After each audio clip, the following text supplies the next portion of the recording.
Pag ako, kinalaban mo, kalaban na tayo for life. Oh, hindi na tayo magkaibigan. Tayo na ay magkalaban hanggang hukay.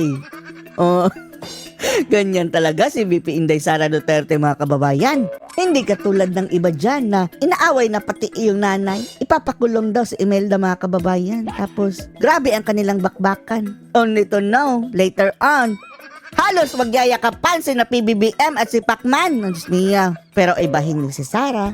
Dahil once kalaban, always kalaban. Pero delikado po sila dito kay Inday, mga kababayan, na mga nang aaway sa kanya ngayon dahil para kay VP Sara. Once akalaban, always akalaban. Panoorin po ninyo, mga kababayan. Pero bago po yan, gusto po lang nating pasalamatan, mga kababayan, itong napakabait nating mga viewers all over the world. Ang kababayan natin si Ronnie's Blue. Thank you so much po, Sir Ronnie. At ang kababayan natin from Europe na si Madam Emily Dela Cruz.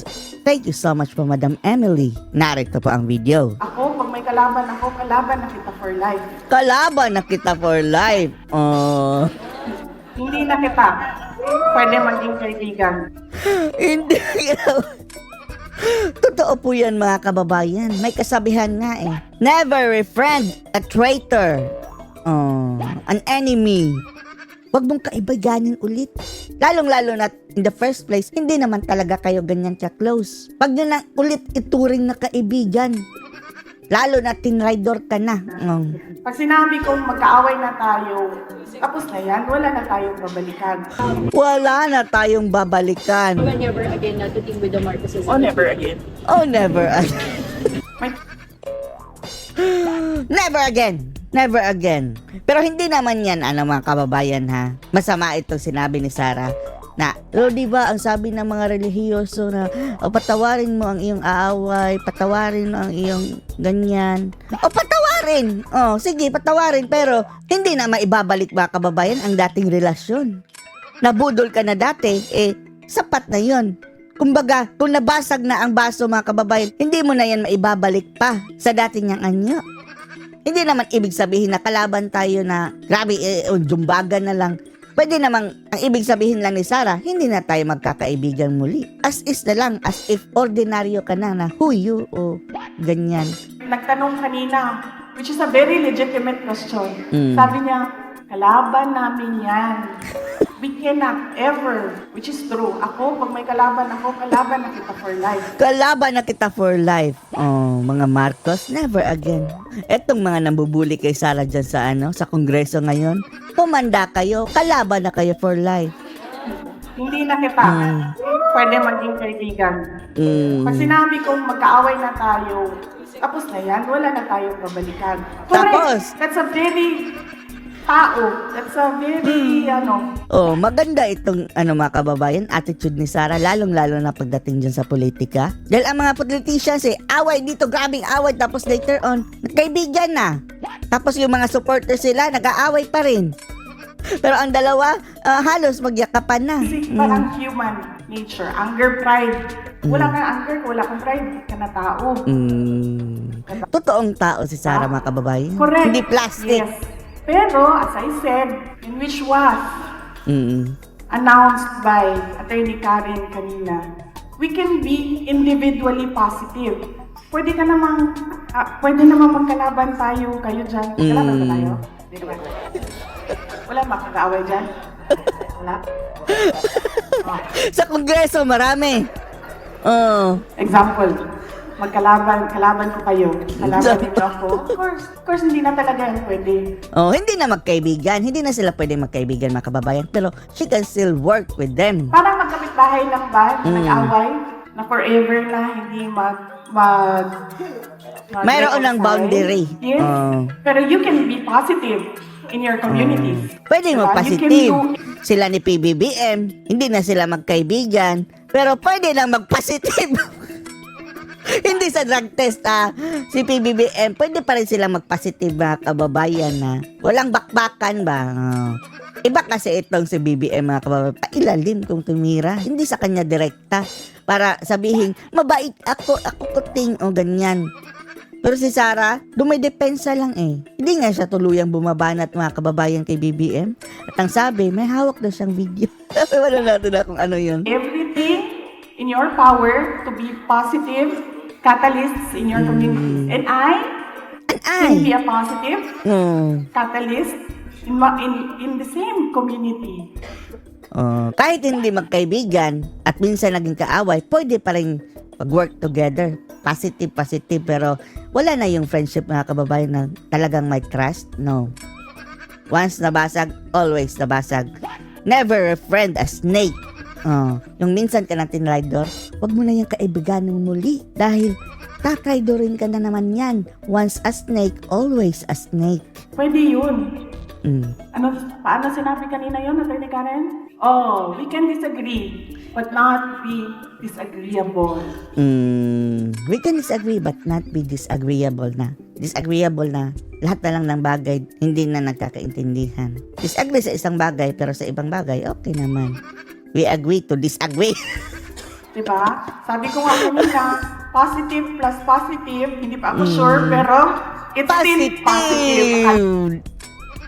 Kumusta kay si BBM? Positive pa rin ba ang attitude, ha? Attitude. Pwede naman daw silang mag-positive to positive. Sabi ni Sarah. Yung attitude sa isa't isa. Kahit magkalaban sila. Diba?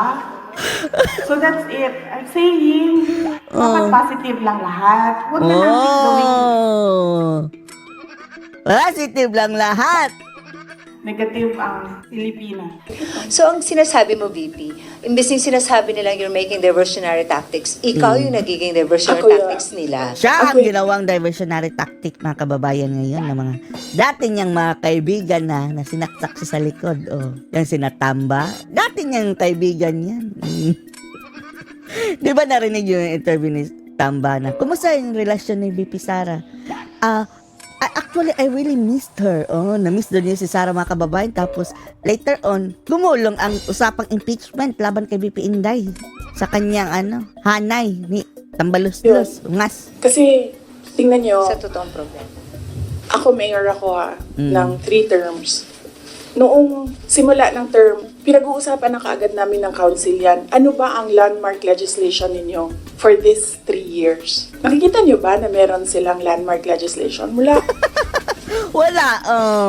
Walang plano ang Kongreso, mga kababayan, no? Kaya, ang ginagawa ngayon ay pang-atake sa mga Duterte. Yan lang. Yan ang landmark nila. Inuubos nila yung oras ng mga tao. Kita niyo yung mga tao sa DepEd, wala na nagawang trabaho yun. Kakaupo nila doon. Patawag ng patawag.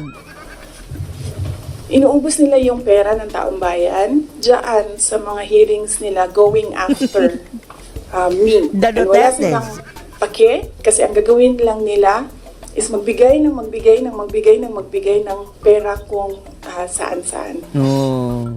Parang nag-bribe, mga kababayan, no? Ng mga witnesses. Kasi wala naman kasing projects na masasabi natin. Ang ano sa amin yan, pag Wala umuupo project. ako, ewan ko lang sa iba.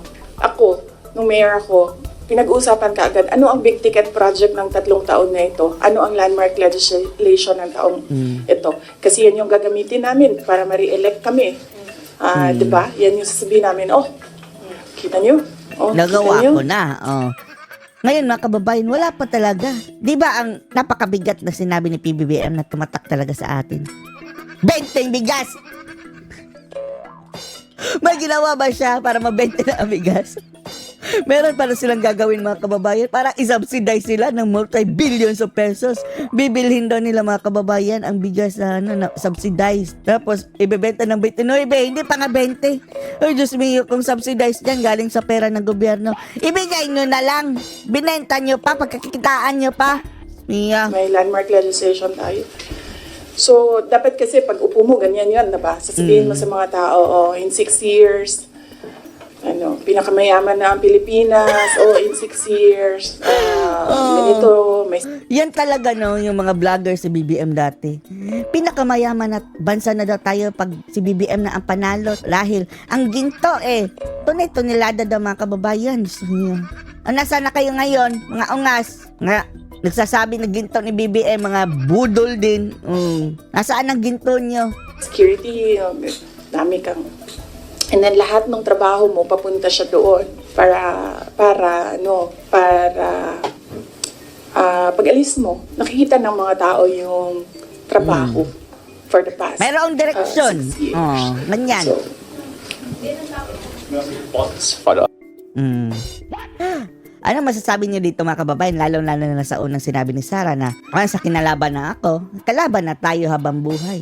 Hindi na tayo pwedeng magkaibigan, pero we can still work together positively, pero may boundary na. Anong masasabi niyo dito? Post your comments below.